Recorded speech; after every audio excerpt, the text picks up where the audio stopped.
പത്തനംതിട്ടയിൽ അഗ്നിരക്ഷാസേനയുടെ വാഹനം നിയന്ത്രണം വിട്ട് നിർത്തിയിട്ടിരുന്ന വാഹനങ്ങളിലേക്ക് ഇടിച്ചു കയറി മറിഞ്ഞു. ഫയർ ആൻഡ് റെസ്ക്യൂ ഓഫീസർ മരിച്ചു. തുലാപ്പള്ളി ആലപ്പാട്ട് ജംഗ്ഷനിലാണ് ഫയർഫോഴ്സ് വാഹനം മറിഞ്ഞത്. തിരുവല്ല അഗ്നിരക്ഷാസേന നിലയത്തിലെ ഫയർ ആൻഡ് റെസ്ക്യൂ ഓഫീസറും കൊല്ലം ആയൂർ സ്വദേശിയുമായ 39-കാരൻ രഞ്ജിത് കുമാറാണ് മരിച്ചത്.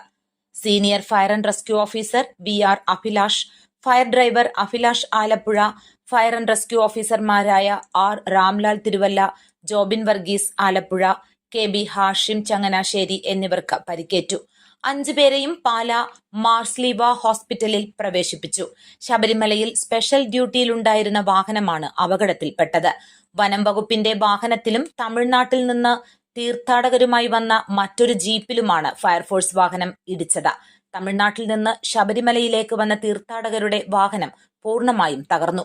നിർത്തിയിട്ടിരുന്ന ഈ വാഹനങ്ങളിൽ ആരുമില്ലാത്തതിനാൽ വലിയ അപകടം ഒഴിവായി. News bureau, Pathanamthitta. അറിഞ്ഞില്ലേ? വേനാട് പ്രവാസി സഹകരണ സംഘത്തിന്റെ ഉടമസ്ഥതയിൽ Jan Aushadhi medical store Adoor high school ജംഗ്ഷനിൽ വൈറ്റ് പോർട്ടിക്കോ ഹോട്ടലിന് സമീപം പ്രവർത്തനം ആരംഭിച്ചിരിക്കുന്നു.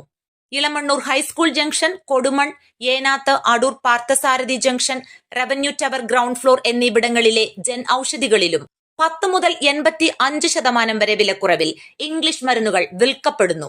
ജൻ ഔഷധി.